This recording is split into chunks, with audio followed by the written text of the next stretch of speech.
Does information theory provide evidence for God?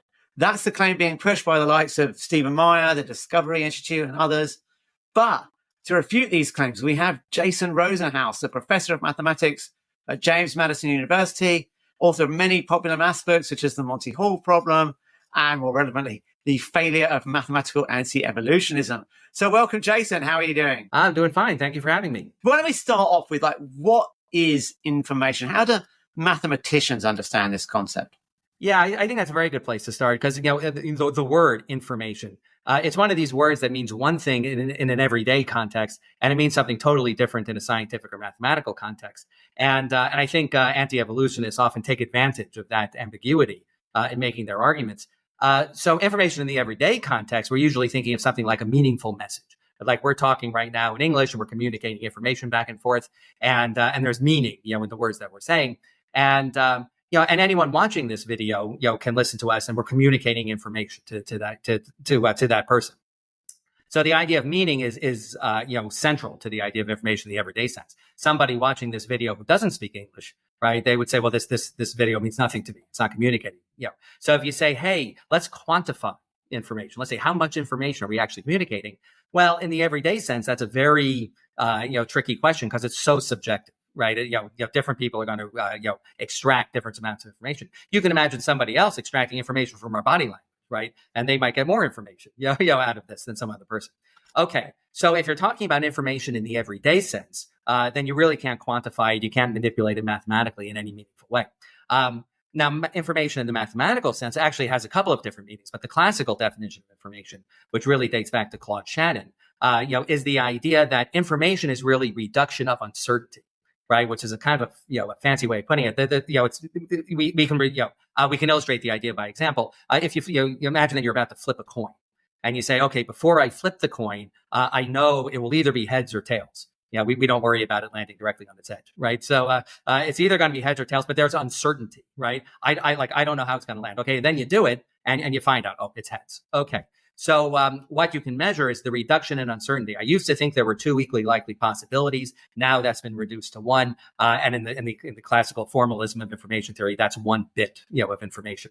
And this is what Shannon pioneered. And notice though that all notion of meaning has been taken out of the concept. Information in the mathematical sense is really something that's possessed by an event in a probability space. That's the fancy terminology for it.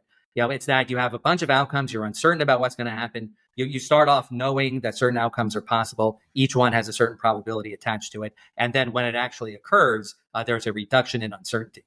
And you can precisely quantify that using Shannon's formula, both logarithms and probabilities and whatnot.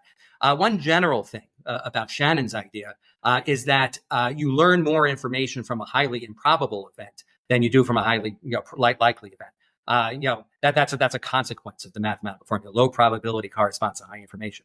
So in a very brief nutshell, that's the difference, right? You can either have an everyday notion of information, where meaning and subjectivity is just part of the concept, and that's fine. That's a perfectly good way of speaking, but you can't really quantify it and treat it mathematically. Or you can do a mathematical treatment of it, but only by treating it in sort of a cold, austere way, where all element of meaning has been taken out of it. We're really just talking about probabilities. Right. So in this Shannon version of information, would I be right to say the only thing you need to get information is that there are more than one possible outcome, and then you learn about it? Yeah, that's exactly right. In fact, and precisely that's kind of George Williams, a famous American biologist. He made precisely this point, responding to some bad information arguments from intelligent design folks, and he basically made the point that he said any physical system that can exist in more than one state automatically can be said to encode information. Right. I mean, if it can exist in more than one space of more than one state, then there's a probability distribution, that characterizes it, and that's what you need for information. So yeah, I mean, in the mathematical context, information is all around us. I mean, it's just generated all the time. So now, one famous moment that happened in the sort of evolution creation sort of culture wars was Richard Dawkins was interviewed, and he was asked this question: "What's the origin of genetic information?" And I think he realized that he'd been had, that he was being interviewed by creationists, because only creationists ask this sort of question. And so he just said, right, I'm not talking to you guys, but I want an answer, right? How do you explain then the origin of information in, let's say, DNA? Because it is this sort of, looks like a complex code, right? You've got all these letters, there's, whatever it is, 6 billion base pairs. What is the answer to that question that he should have given? Yeah. So yeah, I mean, the reason that it wasn't simply asking, but in the case of Dawkins, right? It wasn't simply that he was asked about information. It was, as I recall, it was the specific phrasing of the question. Okay. Like, can you point to a genetic mutation that can be seen to increase information? Right. Or Okay. it was something along those lines. I don't have the Right. exact quote handy, but the point is, it was such an amateurish way of asking the question for precisely the reasons we've been discussing. That you have to start with, what do you mean by information? How do you measure it? And if you ask questions like that, then you can make this meaningful.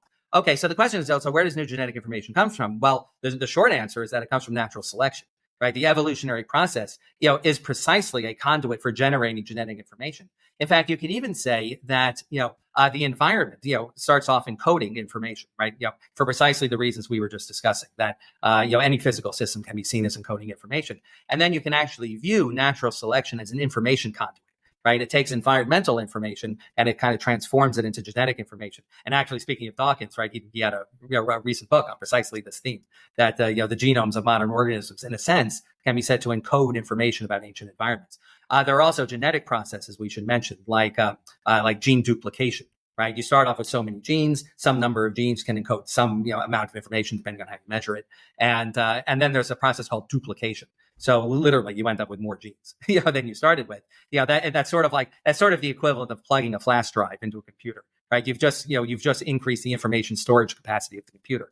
Okay, and then natural selection, does it. So that's where genetic information comes from. Okay, but of course you could object to that by saying, well, wait a minute, I kind of helped myself to a small amount of genetic information at the start, right? That basically evolution explains how it's possible to go from a very small amount of information, billions of years ago, and how that information can increase over time. Now, a totally separate question is, where did the first DNA information come in the first place? There had to be some first organism, some first critter, that had, an actual bona fide DNA molecule at its heart. Now, that's a much more difficult question. Say, where did life come from in the first, the origin of life? I would emphasize that we have now changed the subject, right? We're not talking about evolution anymore. Now we're talking about the origin of life. Now, the origin of life is somewhat mysterious. I mean, we don't have, a single consensus theory, about how this happened. And I'm not surprised, that is the case, that, the origin of life is a one-off, thing that happened billions of years ago in an environment that was vastly different, from anything we have today.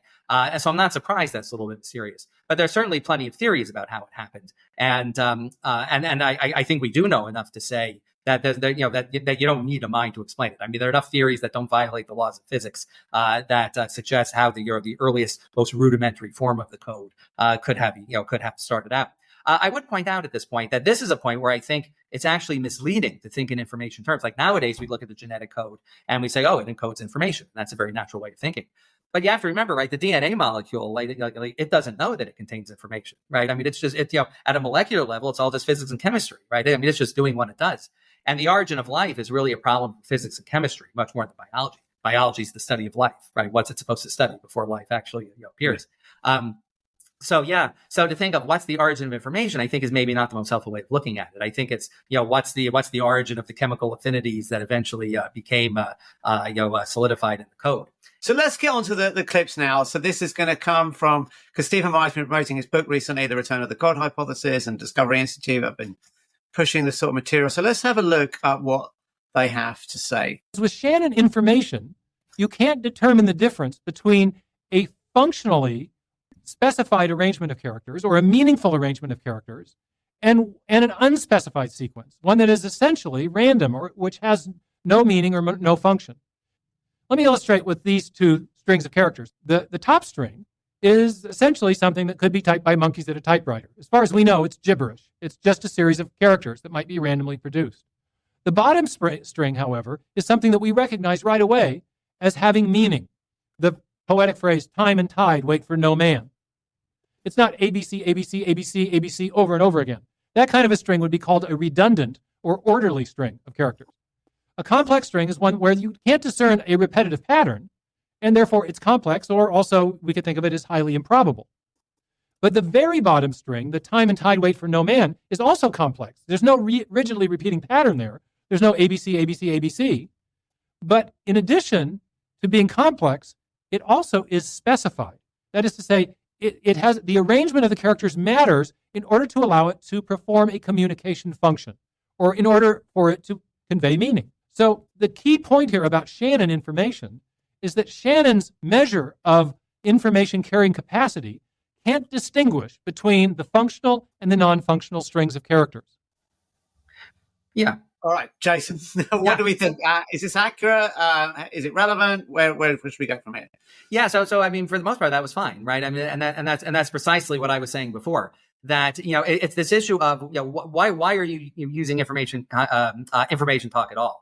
Right. There's the everyday sense of communicating meaningful message. And then there's the mathematical sense. You can't quantify meaning. I would quibble a little bit with his formulation, or maybe it comes up in the next clip, where, he sort of, he almost makes it sound like it's a defect, in Shannon's theory, that he doesn't do it. Now, of course, Shannon was interested in, very practical problems about communication. How do you transmit information across a noisy channel? How can information be transmitted reliably, even when there is noise in the channel?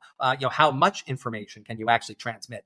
So he was interested in remember his paper, his original paper was a mathematical theory of communication. Communication, right? And that's really what he was interested in.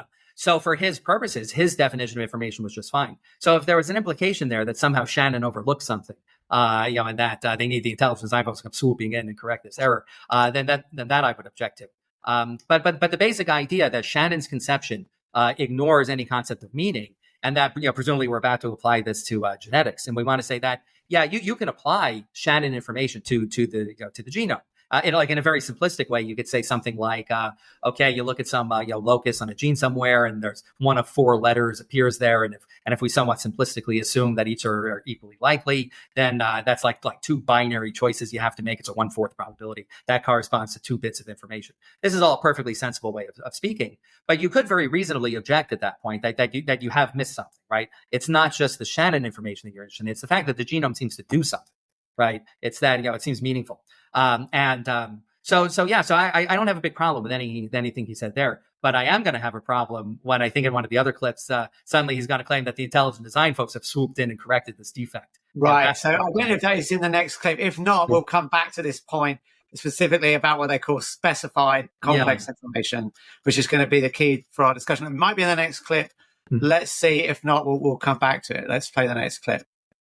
And so Crick very carefully clarified what he and Watson meant by information in the case of DNA. I should just pause it here. And for anyone that doesn't know, I'm sure everyone does know, Crick and Watson, of course, were the discoverers of the structure of DNA. So that's who we're talking about here. In the case of DNA. In 1958, he wrote that by information, I mean the specification of the amino acid sequence in the protein.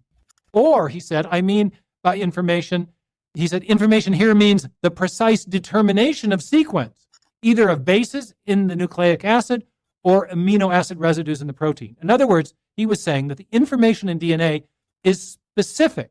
The arrangement of characters matters in that it allows the molecule to perform a communication function. So the kind of information we're talking about in DNA is not just Shannon information, not just the information in the mathematical sense of information carrying capacity. It's not just something related to improbability. The characters are improbable, but they're also specified or arranged precisely in order to perform a function. So the kind of information we're talking about in DNA is a much richer definition of information than the mere mathematical definition of information provided by Claude Shannon. In fact, it's much more similar to the kind of information that we use in everyday life, whether we're using English text or computer code. All right, so here you can see the argument now, that they're basically saying, we need a particular type of specified complex information. So one, I guess it's very improbable. We wouldn't naturally find a sentence that we could understand written in the sand. Therefore, and so similarly, by analogy, I guess, we wouldn't get a string of DNA bases to give us a functional protein. And so we've got improbability and that it's specified. So the specification is, what we understand, or in this case, I guess, the function. So how do you react to that? Yeah. Okay. So now here again, most of what he said is okay. Although we're now kind of treading up to the line, of where they start going wrong. Yeah. That you want to say, this kind of builds off what we were saying a minute ago. That Shannon's information is great for a lot of purposes, but precisely because it doesn't have this element of meaning or functionality or something like that, it doesn't quite capture what we want from genetics. There are certainly applications of Shannon's theory to genetics. I mean, heck, there's a whole field of research called bioinformatics, for precisely this sort of thing. And yet, you can very reasonably say that there's something about genetic information that is not captured by that. Okay, so it's perfectly fine if you're just talking in general terms and you say, well, gee, when we think of genetic information, we mean something a little bit more than what Shannon had in mind. I think that's all perfectly fine. But the point is, he mentions Crick. Richard Dawkins has talked this way. As I recall, at the beginning of The Blind Watchmaker, he uses this term. Yeah, that somehow it's not just complex, it's the specificity of it. And this is fine as an informal way of speaking. Okay, but at this point, you might wonder, like, why do creationists care about this? Why do intelligent design folks care about this, right? It's just a sort of a casual description of what we find. It's fine, but why is there anything in this that that should make an evolutionist squirm, a little bit? And the problem comes when they claim that they can quantify this, right? So they say complexity, it's complexity and specification. Okay, and complexity, as you say, when they say complex, they mean improbable. And when they say specified, they mean that it matches some familiar pattern of some sort. But how do you make judgments about what's improbable, what's not, right? Probability calculations are always done, in the context of what mathematicians call like probability space, which basically just means you have to be able to list all the different things that could happen and assign some initial probability distribution. A coin can come up heads or tails. We start off assuming that they're equally likely, so it's 1/2 probability either way. And so they're claiming now they can look at something like it's not in this clip, but they're building up to this idea that if you look at a complex structure, a flagellum, an eye, something like that, that's complex specified information. Well, complex in what sense? How do you propose to do a probability calculation? To tell me that the eye is complex, and what exactly is complex? Do you mean the exact arrangement of proteins and whatnot that make our eye, or do you mean the arrangement to make any kind of organ? And I think a fundamental problem here is that what they claim is that they have a way of quantifying this, that they can actually quantify complex specified information, and that when you have a certain amount of this stuff, they claim that it can't be created that could only be created by mind. But if you look at the examples they use to illustrate this, like Mount Rushmore is one of their favorite examples. So right. You look at Mount Rushmore and you take one look at that and you say, I know that was not the result of natural causes. That was the result of intelligence. Okay, that's fine. Right. But you come to that conclusion not because of any abstract considerations about complex specified information. No, you do that because you start off knowing what mountains look like, when people don't carve faces into them. I've seen lots of mountains in my time. None of them look like that. Right. And it's that background information that tells me that I'm looking at something improbable. It's that background information that tells me that this pattern is not the kind of pattern that can be explained naturally. And I would say the same thing about their other standard examples, Scrabble tiles and flipping coins. Right. We start off knowing a lot about those systems. But that kind of background knowledge is precisely what we don't have, right, when we're trying to think about the origins of complex systems. And that's the problem. You say, okay, they say, it's low probability and it fits a pattern. Well, okay, how do we determine probability? And how do we know which patterns suggest design and which ones don't, right? Because it's very easy to look at any naturally occurring thing and describe it in a way that makes it sound like it matches a pattern, right? I can look at a big fluffy cumulus cloud and say, gee, that kind of looks like a dragon, right? But very clearly, that's not a real pattern. That's something we're imposing. Let me give a more. Actually, can I come back to that issue? Because there's a couple of examples of pictures that seem to me like they would have the complex specified information that they're talking about. No less so than Mount Rushmore. There's a do you know what starling murmurations are? They're these patterns that starlings sort of dance around in these patterns. Yeah. It's very beautiful to watch. I've sat there and watched the starlings do this. And there's a very famous picture where they made the shape of a bird. It looked like a starling. Yeah. So that would be like very specified and seem to be very improbable. So would they count that as must be designed? Well, I think that makes a good point. I would make the same point looking at a crystal, right? Like take something like a basic salt crystal, right? And you look at the sodium and chlorine atoms, right? Ions that make up this crystal, and you say, whoa, of all the shapes they could have arranged themselves into it, what is the likelihood, right, that they would have found this one? And it's so easily specified. It's this nice, very simple lattice, structure that matches a specific pattern. So it's complex and specified.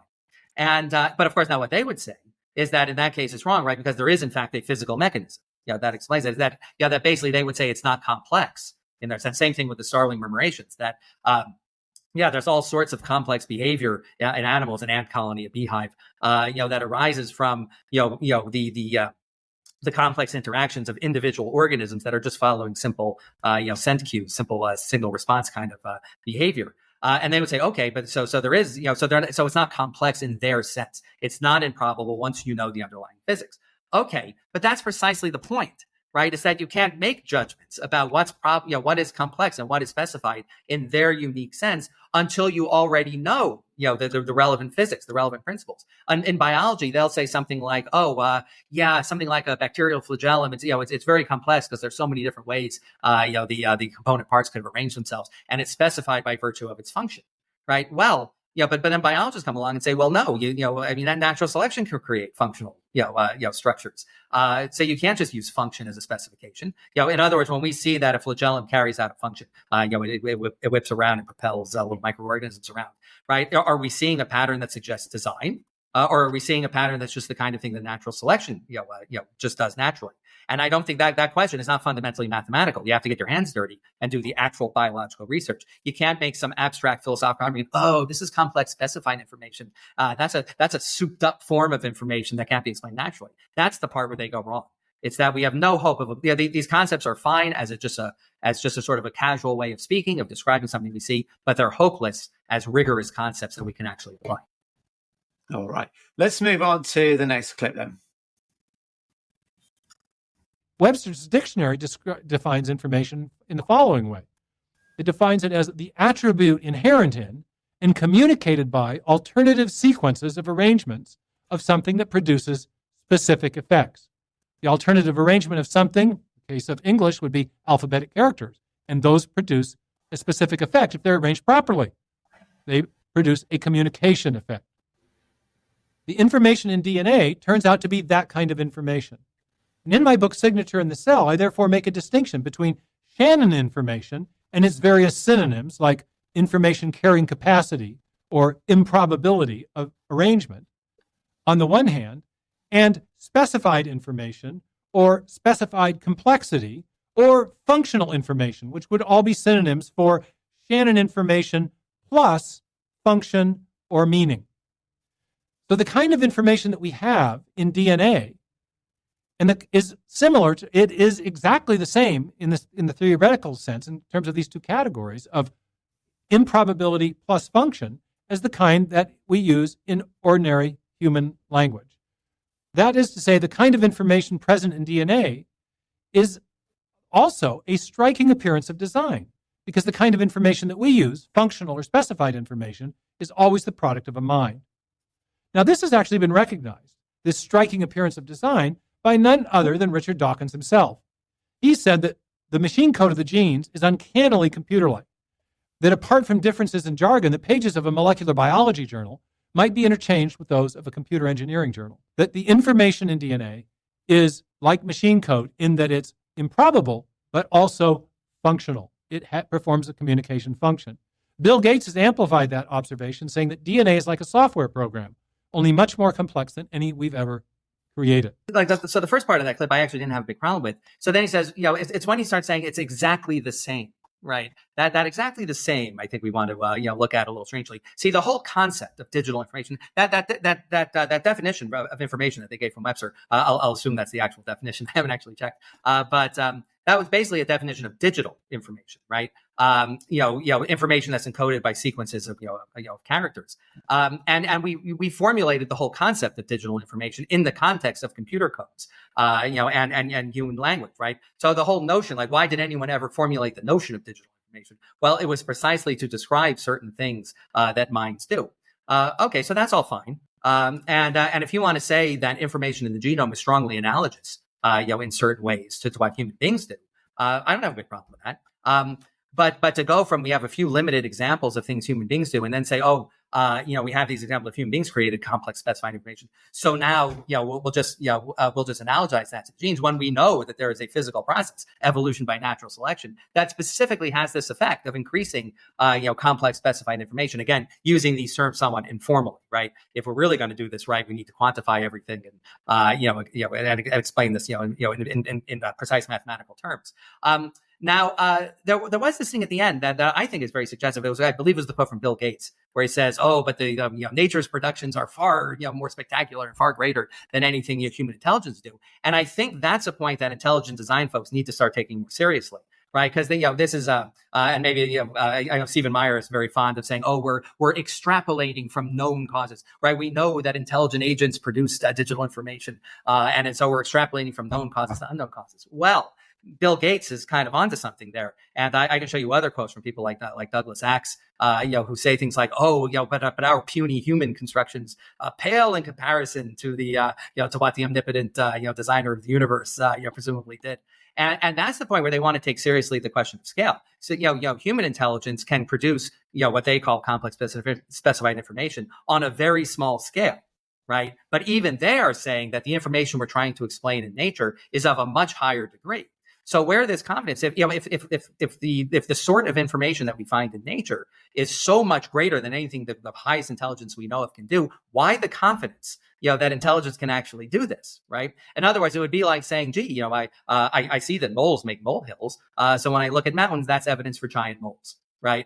And and I think they're making kind of the same argument. When you look at a mountain, you don't analogize that to a molehill. Right? You say, no, that's something fundamentally different. Moles can make molehills on a limited scale, right? But that would have to be the world's biggest mole, that made that mountain. So I would object to their little extrapolation argument. They're very fond of this, right? They're very fond of saying that we human beings use digital codes, and that's the product of mind, and DNA is kind of like a digital code, so it must be the product of mind as well. Well, no, it's just a bad analogy.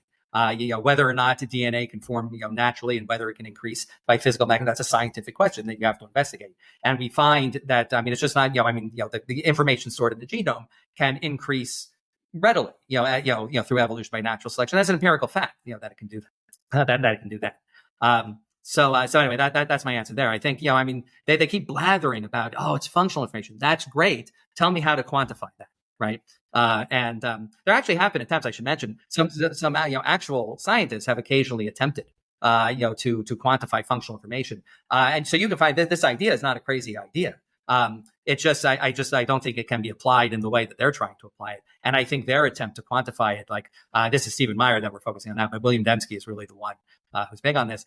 He tries to formalize these notions in terms of probability calculations and various statistical techniques, rejection regions, under curves. And he has this very elaborate mathematical apparatus that he claims represents a rigorous formalization of these ideas, something we can bring to nature and apply it and determine that things were designed. And that's where it all goes wrong. Can we get a bit more specific? Like, what is going wrong in their calculations? Because a skeptic might say, well, this guy says it's wrong, but, how do I know it's wrong? Like, Can you give an example of, like, what is actually going wrong here? Is it that they don't do the probability distribution, or they can't determine, what is functional enough? Or because presumably we know DNA does have function. Yeah, well, but actually, I think you just answered the question very well. That remember, probability and specification. Probability, or I should say complexity and specification. Complexity is cashed out in terms of probability, okay? And as I was saying, that when you actually do a probability calculation, that always means you have to start off enumerating. Well, first you have to say the probability of what? What exactly are we calculating the probability of? And then you have to say, okay, here are all the alternative possibilities, and here's the distribution that's appropriate to those possibilities, okay? So right off the bat, you go off the rails, right? If you're trying to say, what's the probability of an eye? Right, the eye would be complex and specified in their telling. Okay, you say, well, what's the probability of evolving an eye? I have no idea how to go about answering that. First of all, do you mean? I think I mentioned this before. Like, do you mean our specific eye, or do you mean any particular organ that will allow you to convert light into information? But even if you say, okay, let's say our specific eye, you say, okay, do I look at the level of individual atoms and say all the different ways the atoms could have arranged themselves?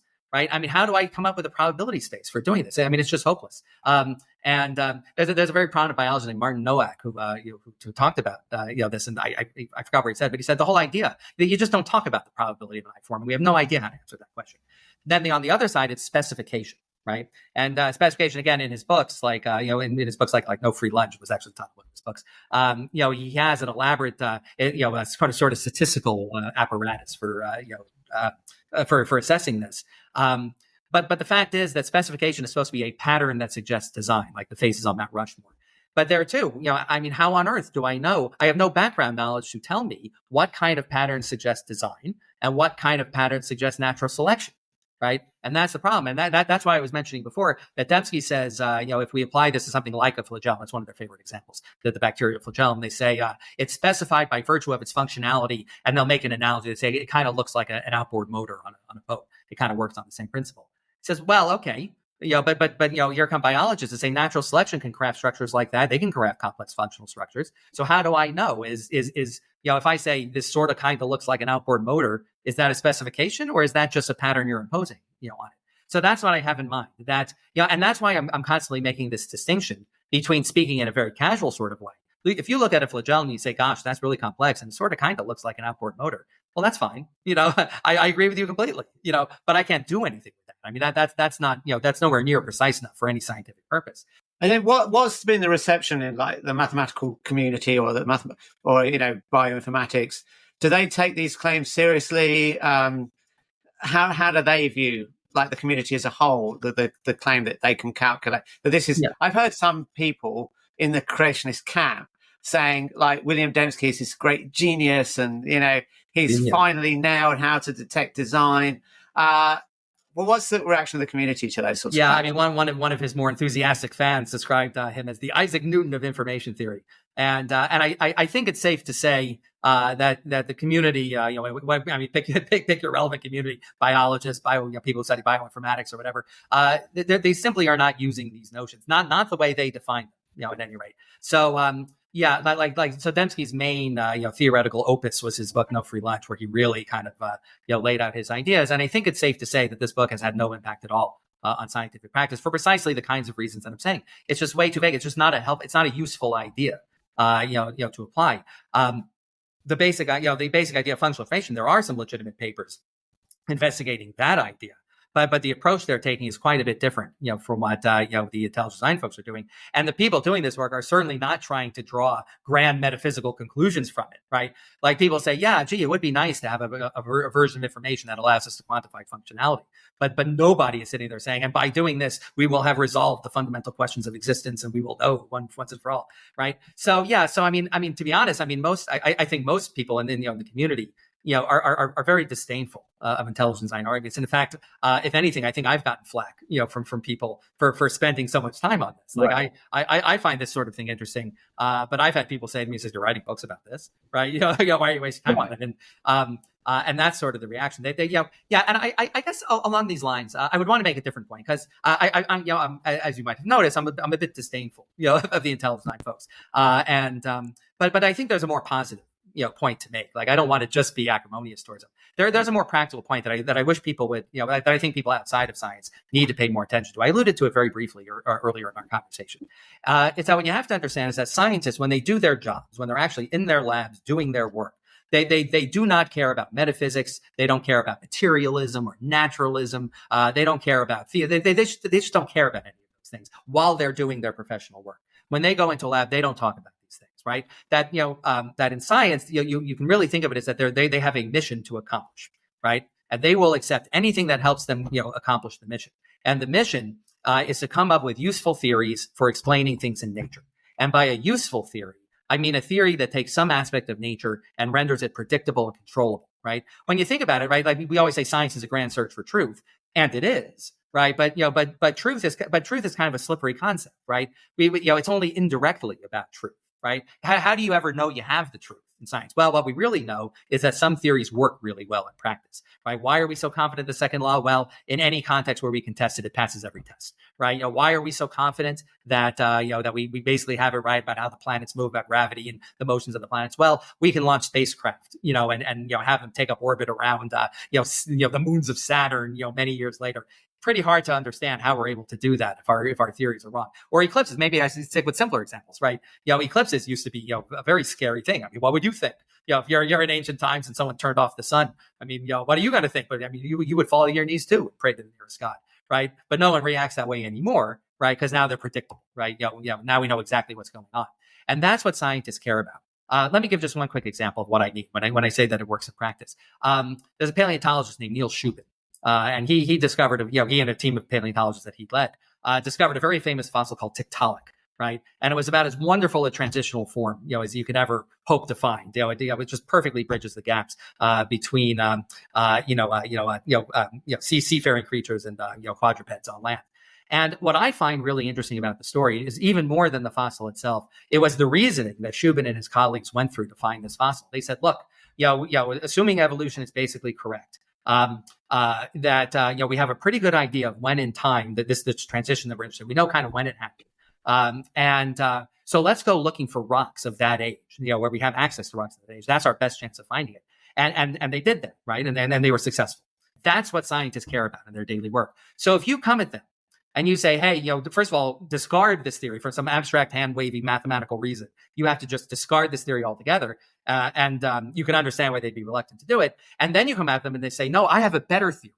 I have the theory of intelligent design, and you should take this theory into the lab with you. And that's the point where scientists perk up and they say, oh, really? Tell me more. Tell me about this great theory of intelligent design. And then it turns out the theory in its entirety is an intelligent designer of unspecified motives and abilities did something at some point in natural history, right? And that in its entirety is the theory. And I really don't think that's a straw man. I really don't think I'm being unfair. I've read basically everything they've ever written. I have not found anything more coherent than that. And any scientist is going to look at that and say, well, how does that help me explain the patterns in the fossil record? And they'll say, well, it amused the designer to do it that way. It says, how does that explain all these other patterns, biogeography, how do you explain, the homologous, structures, use the technical term, things that don't seem to have any engineering explanation, but do make perfect sense if you take evolution. It amused the designer to do it that way. Well, what about all these incidents of colossally bad design? Design where if you view, say, the human body simply as a machine, right? It has all sorts of design flaws that are not justified by any sort of engineering criterion. No amount of design trade-offs are going to get you out of this. How do you explain all this bad design? The designer has unscrutable motives of his own. And you see the problem, right? There's just nothing here that scientists can bite into. Actually, one analogy I was thinking, or a case study I might say, was COVID-19. There was some debate as to whether it had a natural origin or whether it was intelligently designed in a lab. And I did read some of the literature on this. I think it's pretty conclusive that it had a natural origin. But I don't recall anyone saying we're gonna use Dembski's filter because he's nailed it.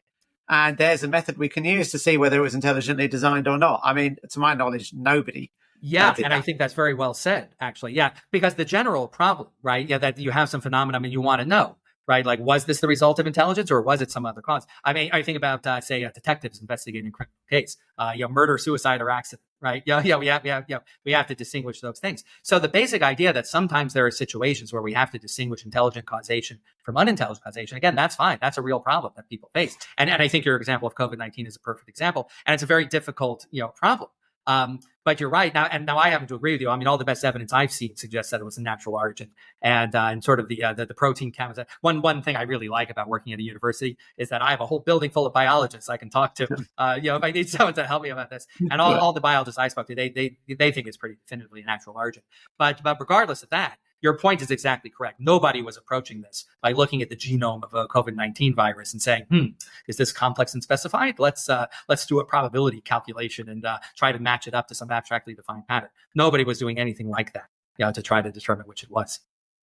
Right. Mm-hmm. All right. So let's move on to the next clip. And this is a story that you cover in the book. So if people want to go into more detail about this, definitely read the book. But we'll try and sort of briefly touch into this. Here it is. It's excellent, by the way. I can't recommend it hard enough. But yeah, so let's go on to one of the stories. According to modern evolutionary theory, new proteins and new forms of animal life arise through random genetic mutations, sifted by natural selection. But in an alphabetic text or a section of computer code, random changes typically degrade meaning or functionality and ultimately generate gibberish. This problem has long been recognized by computer scientists, mathematicians, and engineers, including a group from MIT who convened a now famous conference at the Wistar Institute in Philadelphia in 1966. These scientists met to consider whether the random mutation natural selection mechanism could conceivably generate enough biological information to build a new animal or even a new protein in the time available to the evolutionary process. One of these scientists was MIT engineering professor Murray Eden. No currently existing formal language can tolerate random changes in the symbol sequences which express its sentences. Meaning is almost invariably destroyed. Yeah, so the Wistar conference is, I have a whole chapter on it in the book. Because basically this idea that, I like to say that for as long as there's been evolutionists, there have been anti-evolutionists. And this idea that maybe there was a specifically mathematical problem. There have been occasionally non-crackpots, who have floated that idea. People like Meyer and Dembski, I think are fundamentally unserious. But when people like Murray Eden, he was a serious guy. I mean, he MIT, a professor of engineering at MIT. And the other main critic, right? You saw that the name of the conference was Mathematical Challenges to the Neo-Darwinian Interpretation of Evolution. And the other main critic was a fellow named Marcel Paul Schutzenberger, who was a mathematician and a very good mathematician. I don't think much of him as a biologist, but as a mathematician, I have nothing but respect, for his accomplishments. Real pioneer in group theory, which is a whole that's a mathematical subject. If the local preacher starts ranting, says he has this whiz bang argument against evolution, well, you just ignore him. But when Eden and Schutzenberger say they have something to say, okay, they get a hearing. So they had this conference. And as I said, the title's a little misleading. There were 7 main presentations at the conference, but it was really just those 2, Eden and Schutzenberger, who were actually, really trying to, tear down evolution. The other presentations were much more practical. They were much more about, how do we bring more mathematical rigor to evolutionary studies? And they had some interesting things to say about that. Now, so it turns out, okay, so they had this conference, and some impressive people were at this conference. Ernst Mayr, Richard Lewontin, Peter Medawar, the Nobel laureate, and a lot of really high-powered biologists, came to this thing, and it was a really serious, high-powered thing, which makes the conference proceedings themselves very disappointing.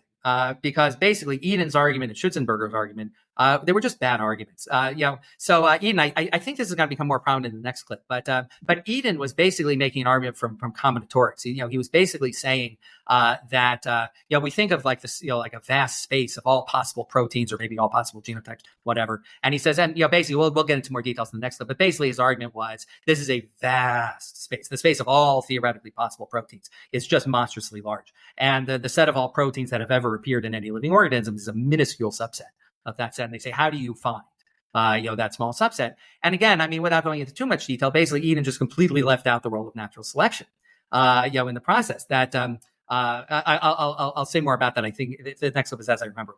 I'll say more about it then. Now, also that quote from Eden, they actually quoted him saying that, when you have formal languages, he says, if you make random changes to it, you get gibberish. Right. And that was really Schutzenberger's argument. Eden did say that, but it was really Schutzenberger who kind of, beat this drum. And I remember, using, computer programming was kind of in an infant state. The whole idea of computer languages was kind of just getting off the ground at that time. And so to make this analogy, they say, oh, yeah, you're saying, random changes at as Schutzenberger put it, random changes at the typographic level. That was his phrasing. And you're saying that somehow this leads to coherent changes at the physical level. Biologists would say changes in the genotype lead to changes in the phenotype.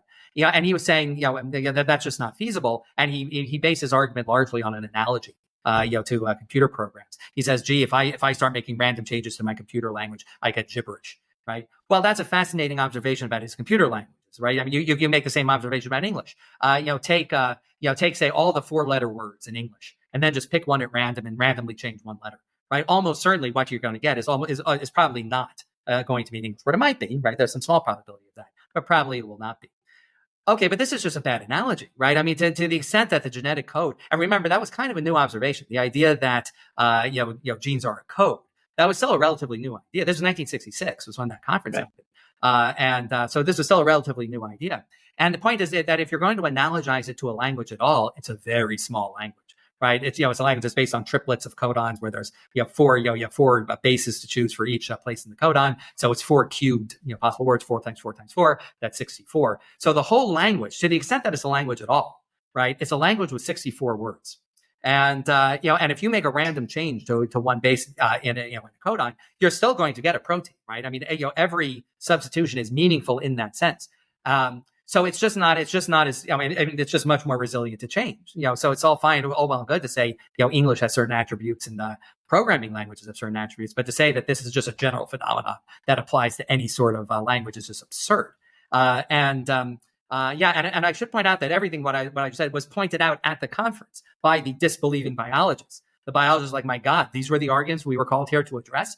And I believe it was Waddington who pointed that out. He said that the genetic language is just not analogous to computer languages in the relevant sense. And that also the fact Murray even kind of left natural selection out of his argument, that was also pointed out by a fellow named Stan Ulam, who was one of the other mathematicians at the conference, a very great mathematician, Ulam, part of the Manhattan Project, as I recall. And he was sort of nominally one of the critics at the conference, even though he was much less fire-breathing than Eden and Schutzenberger were. And Ulam pointed out in his own presentation, he said, like, Murray, Bubby, how did you forget the role of natural selection here? So that in a nutshell is what was wrong here. So they're here too. I think it shows almost the exact opposite of what the ID proponents show. The ID proponents are very fond of running around saying that the scientific establishment is a bunch of dogmatic.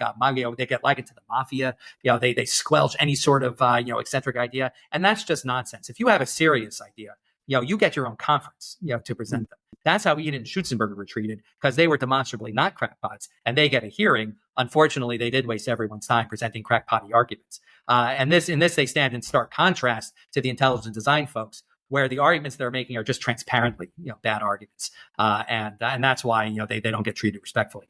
All right. So now we're going to get more specific, because the idea is that the search space available is very large and can evolution, which is basically, again, random variations in the genetic code, and then natural selection picks the ones that are improvements, and they propagate through the population. And then the claim is going to be, but the search space is way too big. The natural selection can't really do this, and they've got claim of evidence of this. So let's have a look at this evidence. When it came to producing new genetic information, at least enough to generate a new protein, the random mutation natural selection mechanism had to deal with what mathematicians call a combinatorial problem. In mathematics, the term combinatorial refers to the number of possible ways that a set of objects can be arranged or combined. In genetics, the combinatorial problem poses a severe challenge to the random mutation natural selection mechanism.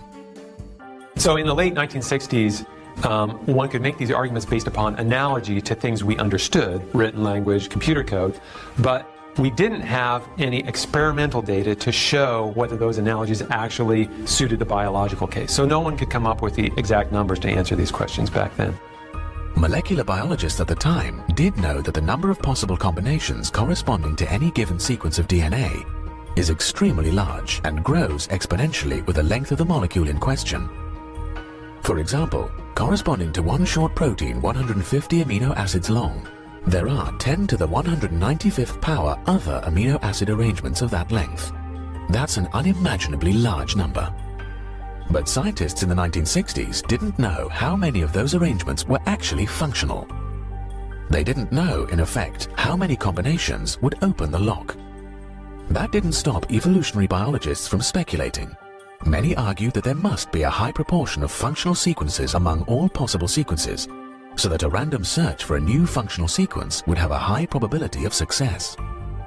The way they did that is to say, well, maybe biological sequences are not nearly as finicky, not nearly as picky about which characters are where as written language is or as computer code is. And so that's the track that they took, that maybe proteins don't really care which amino acid is where, and there's a great deal of variability, and therefore you can have the same function performed by a huge number of protein chains and a huge number of genes. But recent experiments in molecular biology and protein science have replaced speculation with data. These experiments have established that DNA-based sequences capable of making functional proteins are in fact extremely rare among the vast number of possible sequences. Just how rare? After working at Cambridge University, molecular biologist Douglas Axe set out to answer that question, using a technique called site-directed mutagenesis.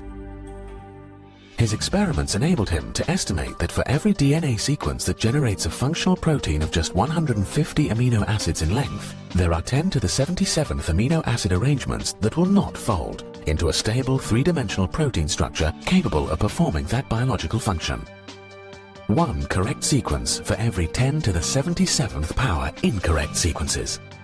That's equivalent to searching for just one combination on a lock with 10 digits on each of 77 dials. To put this in perspective, keep in mind that there are only 10 to the 65th atoms in the entire Milky Way galaxy. That was almost total nonsense. I feel like the quality of these clips is deteriorating right at this point. When we were talking about the difference between Shannon information and functional information, at least they had some kind of point to make. But this is just nonsense. And before I even get to the substance of it, I just love the little propaganda tricks, that they use in the video. I love this very deadly serious voice saying it has what mathematicians call a combinatorial problem. Oh please, there is a branch of mathematics called combinatorics, and combinatorics is fundamentally about counting arrangements of things. So that part's fine. The problem, the main problem with this argument, they say, and it's kind of what I started to allude to before, is that it can be very useful to think about evolution as exploring a vast genotype space or a vast protein space. It doesn't matter for the argument whether it's genes or proteins that you're searching. I'll frame it in terms of genes. So you say, okay, we can imagine populations exploring this vast genotype space. There's you can say there's a theoretical space containing the space of all theoretically possible genomes, and that's vast. And I would say the same thing about proteins. There's a vast array of theoretically possible proteins, and then you say that how many of them. How do we search this space in an efficient way? Okay, the main point I would make is that these counts are just utterly irrelevant. If you're asking a question like, is it plausible to think that evolution that something like an eye could evolve? Is it plausible to think that various protein folds could evolve? I'm saying that the size of the space is utterly irrelevant. And I'll explain that in mathematical terms in a moment. But let me just put it in kind of everyday terms, right? Try to imagine a situation where you and a friend are, let's say, in the downtown area of some major American city. I'll use New York as my example because that happens to be my favorite city. And you and your friend decide, they say, gee, your friend says, I'd really like to get some pizza. And you say, okay. So you pick a random direction and you walk a block and you come to a pizza parlor.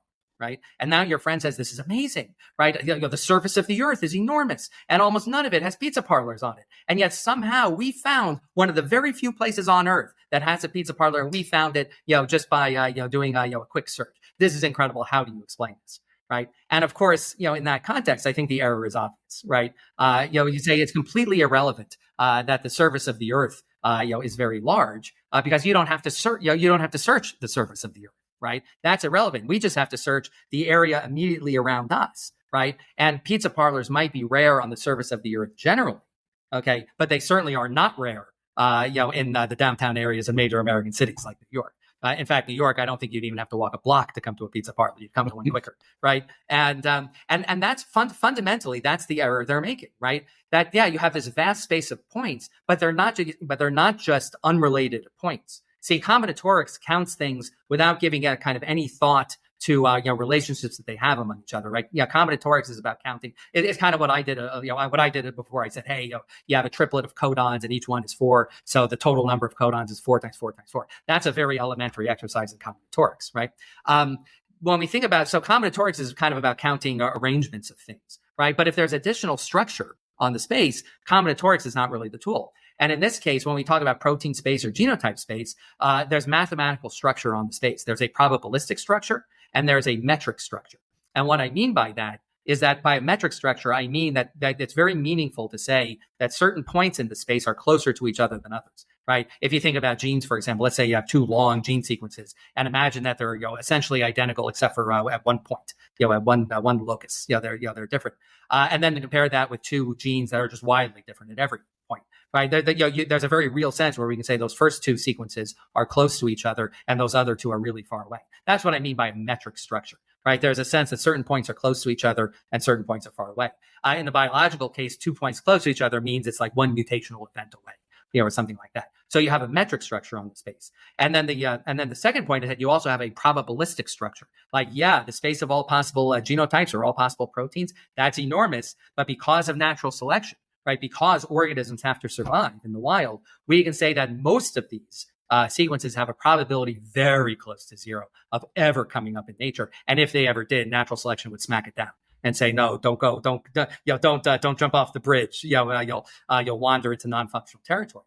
And that was precisely what was wrong with Eden's argument, and that's precisely what's wrong with all these modern attempts just to say, oh, the space is so big, right? Well, it doesn't matter that the space is big, right? Evolution begins with the origin of life, and that situates you at one point in the space, and then after that, you're only doing local searches, right? You're only doing little local searches around the point you happen to be, and natural selection is guiding you towards increased fitness in that local area. If it really is true that most of this is non-functional, that could actually make it easier to find, the little bits of, functionality, because natural selection will make sure that you don't stray from the one true path. Okay, so that's the main problem with this argument. When they start trying to dazzle you with big numbers, ignore them. The numbers are irrelevant, right? Because you don't have to search the whole space, and most of the points in the space never arise. Other things, I won't go deeply. There was another little propaganda trick in there that they showed. They showed two web papers from Douglas Axe. One of them was published in the Journal of Molecular Biology, the first one they showed. And that's a perfectly good paper. The paper they talk about, involved site-directed mutagenesis. Site-directed mutagenesis, yeah. That is a perfectly legitimate thing. That part was fine. He really did these mutagenesis experiments. They're perfectly good experiments. And that was published in the Journal of Molecular Biology, which is a very reputable journal, and I certainly trust the referees of that journal. The problem is his paper does not show anything remotely like what he's trying to claim, right? That, basically what he did was he took a particular protein and he mutated it in a few directions, and then looked for function in a very narrow sense. In other words, basically what he didn't do anything like a complete census of all possible mutations and all possible functionalities, right? He was looking at a very narrowly focused search. And in my pizza analogy, it's the equivalent of looking at the storefronts immediately in front of you and saying, there's no pizza parlor here, so I guess there's no pizza parlor anywhere in the city. Right, it's about that error. So those numbers that he was throwing around were based on the very specific procedure and the very specific enzymes that he was studying there. And again, a perfectly good experiment. I have nothing but I think the work itself is perfectly good work. It just doesn't have anything like the momentous conclusions he's trying to draw from it.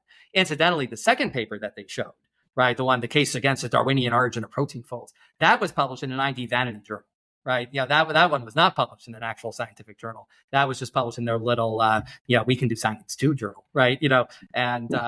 So again, but they try to give the impression that this is just some sort of ongoing debate in the scientific community. Now, I'll close again. You've been very polite letting me, ramble on a bit. I would make one other point. So that I've explained why I think their argument is bad, that the size of the space is relevant, but you can still very reasonably ask, how is protein space arranged? In other words, what they're claiming, is that functional proteins are tiny little islands of functionality surrounded by oceans of uselessness, so that there are no Darwinian stepping stones to use. I should point out that you can delve into the literature on protein evolution, and you won't find many protein chemists agreeing with that assessment. And I have lots of juicy quotes in the book of protein chemists saying things like, very significant exploration of protein space is possible by standard evolutionary means. And in other words, as far as people can tell, it just doesn't seem to be true that protein space is arranged the way the ID folks want it to be arranged. That just appears to be empirically false. I'm certainly no expert on protein chemistry, so I'll hand you off to somebody else. But I can certainly produce the quotes, of people, basically denying, what Axe is presenting there. Does the fact that you've started from a certain space make certain functional proteins more likely to be found? Yeah, I think so. Right. Now, ultimately, your starting point comes from the origin of life, which we already discussed, early on. But once you have that starting point, I think you're more likely to find, functional proteins, in the neighborhood of where you already are, or more specifically, proteins that are functional in your specific context. That's another problem with this. You talk about, is this protein functional? Well, functional in what context, right? Organisms as we find them use certain proteins for certain functionalities, but that doesn't mean that other proteins couldn't have been used. But I think it's likely that there are clumps, in space. And that's why, standard evolutionary means, can kind of move you up, an adaptive peak, as they say. Let's move on to the next clip then. During the entire 3.5 billion year history of life on Earth, it is estimated that only 10 to the 40th individual organisms have ever lived. Yet 10 to the 40th power represents only a small fraction of 10 to the 77th power. only 1/10 trillion to be exact. In other words, for even a single functioning protein fold to arise, the mutation selection mechanism would have time to search just a tiny fraction of the total number of relevant sequences, 1/10 trillionth of the total possibilities. It follows that it is overwhelmingly likely that a random mutational search would have failed to produce even one new functional protein fold in the entire history of life on Earth. Of course, the building of new animals would actually require the creation of many new proteins. For this and other reasons, a number of scientists are now questioning the creative power of the random mutation natural selection mechanism. Even evolutionary biologists writing in professional peer-reviewed biology journals are acknowledging difficulties with traditional evolutionary theory. Some are willing to admit we already live in a post-Darwinian era, while others are calling for new theories of evolution. So we have heard claims about a new synthesis in biology, and they always quote this famous conference that happened at the Royal Society where people were saying we need to move beyond neo-Darwinism. Can you unpack what's really going on here? So first of all, this business, like, do we need a new, that clip they showed, like, yes, we need a new theory. This is mostly propaganda. So you mentioned that, yes, there was this conference some years ago that proposed that, we need what they called an extended synthesis. Okay, so we need a little bit of quick history here. Darwin publishes Origin of Species in 1859. Basically says species are related by common descent and argues that natural selection is the most important mechanism. Okay, in the decades that follow, people, scientists mostly embraced common descent. They did not embrace natural selection. And of course, a big part of that was that nobody knew the physical basis, of heredity. They didn't know about genes. They didn't even know there was particulate. Okay, fast forward to the 1940s, a lot of basic genetics has been worked out, a lot of mathematical modeling has been done, and now natural selection has won the day. Other proposed evolutionary mechanisms, Lamarckian inheritance, ontogenesis, things like that, they had kind of fallen by the wayside with increased understanding of genetics. It was shown that these other theories were unworkable, and this led in 1942 to Julian Huxley publishing a book called Evolution, the Modern Synthesis. And it's a real masterpiece of a book, which is not to say that it's not showing its age. It was published in 1942, but at the time it was just an amazing piece of work. It really was a synthesis of everything that was done at the time. And Huxley, along with several other researchers, Theodosius Obshansky, Ernst Mayr, Ledyard Stebbins, and various other people wrote books basically showing that everything that was then known from different branches of biology could be united under this framework that came to be known as the modern synthesis or the neo-Darwinian synthesis. Okay, and that was sort of the dominant paradigm, basically up to the present. And then, okay, so that's fine. Now, what's this business about extended synthesis? Well, the people at that conference were basically saying that biology has progressed so far beyond anything that was considered in 1942, especially in fields like embryology, like evolutionary developmental biology, integrating embryology into evolutionary thinking. Well, the writers in the late 30s and 40s at the time of the synthesis, they just didn't pay much attention to embryology. They weren't embryologists. They wrote about their own fields. And they said that's an example of places where we know so much more about the evolutionary process than we used to know, that evolution has been enriched so far beyond the framework of the 1940s that it really makes sense to say that it's no longer the modern synthesis. We need an extended synthesis. The reason they call it that, though, is that the serious people, the ones at the conference, they're not discarding it. They're not saying that the modern synthesis was wrong. Right? They're not saying, oh my God, we need intelligent design, or they're not saying we just have to throw up our hands and say we have no idea. They're saying no, that the writers of the 40s, captured something very important about the evolutionary process. It's just that there's so much more than there is now. There's so much more to it now than there was then. Okay, now let me put it this way. As for how important this is, let me put it this way. They published a book, a conference proceedings called Evolution, the Extended Synthesis, where basically they presented their papers from the guys, basically a conference proceedings. If you read that book and you think you are going to see a revolutionary new view of life, you are going to be extremely disappointed, by what you find there. What you're finding is what you'll find is very minute discussion of very technical points that biologists care about, but nothing that really affects the big picture, that intelligent design folks are talking about. So there's something kind of sleazy about it. They say, oh, these people are calling for an extended synthesis. They're calling, the things they're arguing about are not the things that intelligent design folks argue about. And if you look at the actual debate, now, I mean, the people who don this mantle of the extended synthesis, many of them are very legitimate scientists who have very interesting things to say and should be taken seriously. They're not crackpots. And then, frankly, there are a few crackpots on the side who have ideas that, you never want to be the one who just dismisses the great new idea, but sometimes, you can be pretty confident. And, if you look at so the extenders are saying that, no, we're retaining the core of what the modern synthesis said. We're just enriching it with newer findings. And the people who are kind of set up as the defenders of orthodoxy, in this context, they're, in most cases, they're not saying that the extenders are necessarily wrong. But they'll tend to say either what they're saying really fits very comfortably within the synthesis, or it's just not as important. Yes, that thing happens, but it's just not that important in evolution. So it's not as though this is not a fight between science and religion, or something like that. So in a nutshell, that's what's going on there. So just unpack one example. So if I've understood it correctly, tell me if I've got this wrong. There's this thing called evolutionary developmental biology, which says that in order to sort of get evolutionary development, you don't need whole new genes. You might just change the timing of the way one is expressed, and then this can actually have quite big effects. And this wasn't known to Darwin, so this is a new part of evolutionary biology. Is that a reasonable summary? Yeah, that's pretty good. That if you're going to have evolutionary change, right? Well, it's that program of evolutionary development. It has to change. Like ultimately, we form through some process, right? The process through which the genotype becomes the phenotype, right? That plays out in the process of embryology. So clearly, embryology has a big role to play in our understanding of evolution.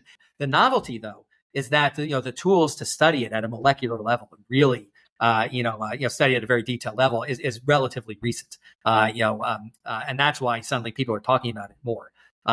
Than used to. Like, at the time that Julian Huxley was writing, the big news was just working out the details of genetics, working out, mathematical models of natural selection. And it was only later that it became possible to study genetics at the molecular level. That was really kind of late 50s, early 60s. Techniques like gel electrophoresis became available. And now suddenly you can study genes at a molecular level, and the fundamental soundness of the theory wasn't being studied anymore. Let me just make one last point related to this. This whole business about this argument, is it still, are we still under the, under the canopy of the modern synthesis, or do we need one? When I discuss with biologists, my impression is that most biologists regard this as just an utterly silly debate. Everybody agrees that modern evolutionary biology is much richer and much more complex than what they knew in the 1940s, right? I think everyone would agree with that. And everyone would agree that natural selection plays an important role in, particularly in adaptive evolution. Everyone agrees on, that as well. And I think most scientists just look at this as at best just a semantical dispute. It's not like there's a central committee somewhere that decides if your evolutionary idea either is or is not within the confines of the modern synthesis. There's no modern synthesis committee. Actual working biologists just go in, they do their work, they come up with theories that seem to get the job done, and they present their results at conferences and in publications. And to have this internecine, Jesuitical definitional dispute, is this still the modern synthesis or not? I think most biologists think this is just utterly silly. That's just evolutionary theory, and no one cares. To the extent to which you can conform what people are saying now to what they said in the 1940s. Yeah. So the only reason the intelligent design folks bring this up is they a standard trope that they do is like any controversy in any aspect of evolutionary biology can be used rhetorically to pretend that the whole subject is run. And that's the kind of the sleazy propaganda trick, that they use. Meyer found an answer again in the work of Darwin and his contemporary, the great geologist Charles Lyell, who argued that in explaining the past, the present is the key. Lyell insisted that we should seek explanations based on our knowledge of presently acting causes. What is the cause now in operation for the production of digital information? Because the crucial question in the origin of animal life and the origin of life itself is, where did the information come from? Information stored digitally in the DNA molecule. Where did that information come from that is necessary to build these new forms of life? And I realized that the answer to that question is intelligence. The cause now in operation, the cause of which we know from our uniform and repeated experience, another key idea from Lyell, that is capable of producing information is intelligence. Whether we're looking at a hieroglyphic inscription, or a paragraph in a book, or a section of computer code, or even information embedded in a radio signal, whenever we see information, especially when we find information in a digital or typographic form, and we trace it back to its ultimate source, we always come to a mind, not a material process. So the discovery that information is running the show in life, the discovery that there are these huge infusions of information in the history of life, such as the one that occurs in the Cambrian explosion, suggests that a designing intelligence has played a role in the history of life. And it also suggested to me that it was possible to formulate a scientific case for intelligent design, that is a case for intelligent design based on the same scientific method of reasoning that Charles Darwin had used in The Origin of Species. Now I think this is a good one to end on, because now truly we have completed our descent, into just nonsense. First of all, as I alluded to before, our universal experience is that mind as we know it can create complex specified information, again using that casually, on a very limited scale. So he's not just, whatever the logic of the argument is, he's not just extrapolating from a known cause to an unknown cause. He really is summoning forth something entirely new, something we have no experience with. So you cannot justify intelligent reasoning by some sort of extrapolation. For exactly the same reason, exactly the point I was making about the molehills, earlier, that you're just making a huge leap. Now that doesn't mean that it's wrong, right? But it does mean that it is not a warranted leap. That we have a handful of examples of digital information produced by human sources, and then to go from that to say, well, anytime we find anything that's in any way analogous to digital information, that's the product of design. That's just completely unwarranted. Furthermore, as I pointed out, digital information occurs all the time, in nature, and standard evolutionary processes are fully capable of explaining the growth of information in the genome. And if you want to take refuge in the origin of life, say the origin of life is still a little mysterious. Where did that first, genetic code come from? Well, okay, that's a little mysterious, but we have no good reason for saying that. Just fundamentally, it has to be mind. It couldn't possibly be anything else. There are enough, plausible theories for how life originated that the burden is on them to say it had to be mind. And I mean the mind that they have in mind, pardon me, is that is a fundamentally awesomely powerful God. It's not just some normal extrapolation. And finally, the idea that that somehow this is a fully scientific case. Well, I'm sorry. I mean, appealing to a hypothetical designer of unknown motives and abilities is just fundamentally not scientific.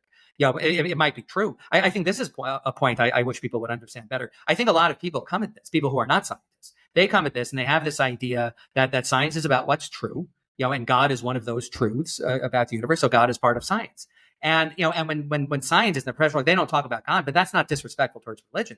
That's because God talk is not useful to their work. That's why I was emphasizing earlier this idea that really what scientists care about is useful theories, and the truth kind of emerges, when you have consistently useful theories, right? So they don't bring God into the lab because it's not useful, right? Like I wish Meyer would have said, "Oh yeah, I have this scientific case, man. I can prove the design. Okay, this idea, this design you're talking about, can I bring this into the laboratory with me and actually get results in some practical experiment? Show me how to do that."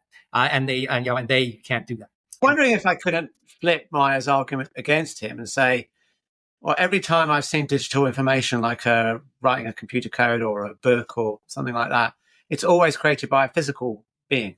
It's never created by an immaterial being. Mm-hmm. Even if you think minds are immaterial, they're still attached to a physical being when they do their design process. And he's, in his latest book, he's not just saying it's intelligent design, he's saying it's God, who's supposedly an immaterial mind. So I can say, in every case, the digital information is always coming from a physical being.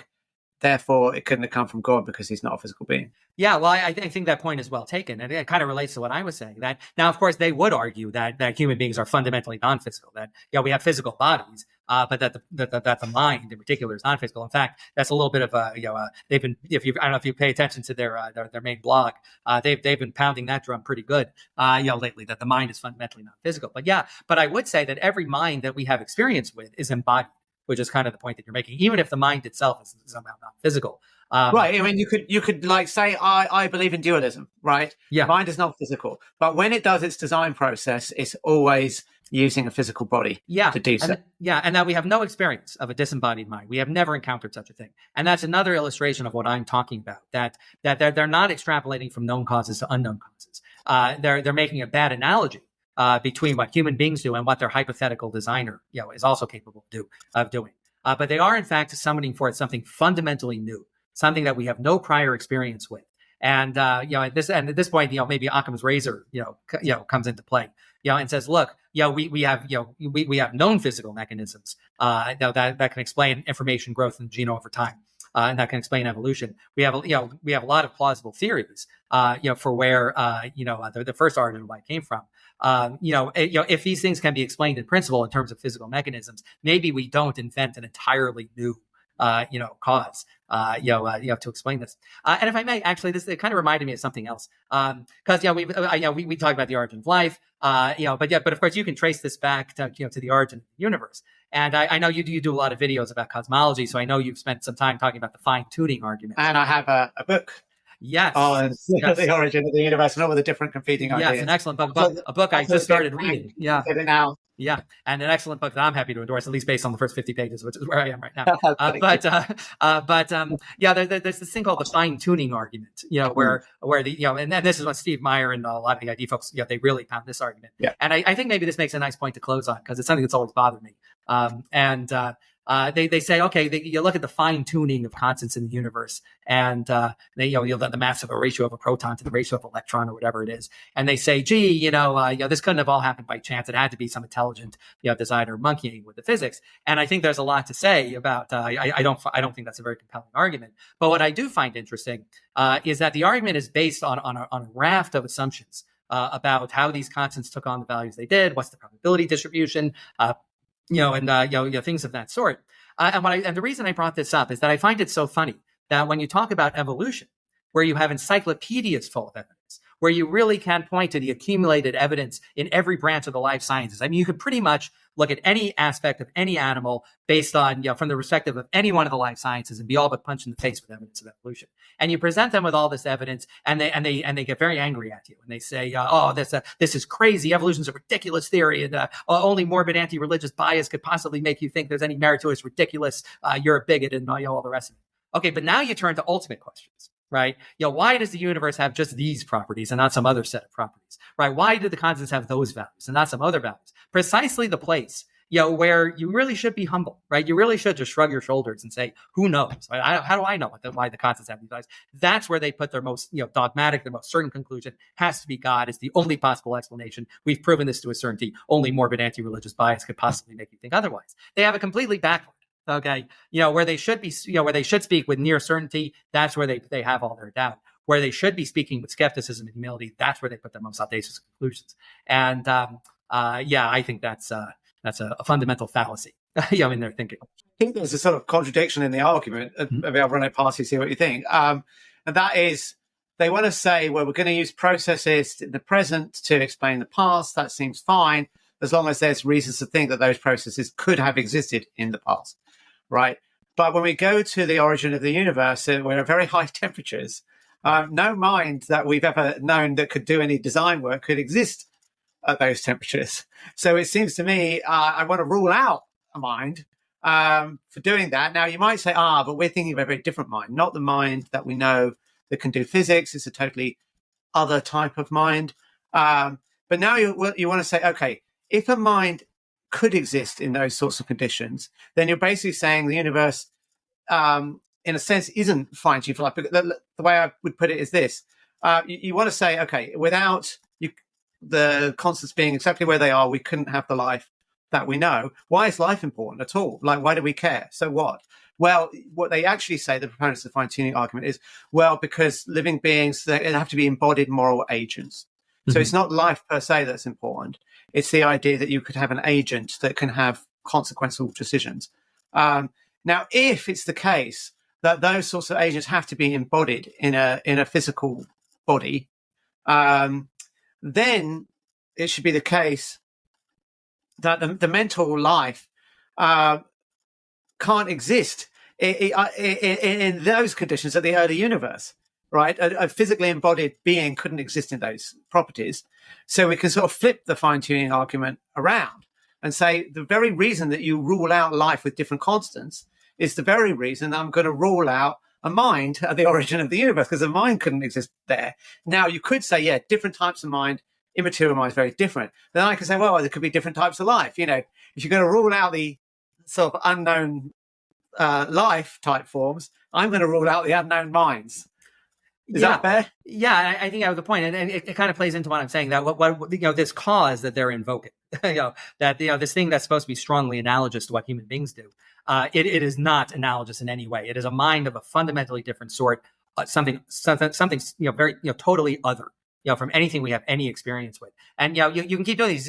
You can say, oh yeah, see, God exists outside of space and time, and He adjusts the parameters like turning knobs on a console, and we don't seek an explanation for His existence because He exists necessarily, right? Everything else exists contingently, but His existence is necessary. You can keep doing this, right? And and philosophers make a good living off of this kind of thing. But surely, and I wouldn't even say definitively that it's false. I mean, I'm an atheist myself, but I'm open to the possibility that such a thing could be real. But for heaven's sake, literally, right? You can't you can't possibly say this is some sort of scientific hypothesis. The invisible incorporeal magic man theory is not a scientific hypothesis. Right. Okay, Jason, it's been absolutely fantastic. Thank you so much. And if you have your own thoughts, please leave them in the comments and like and subscribe. We'll see you next time. Thank you so much. I enjoyed it.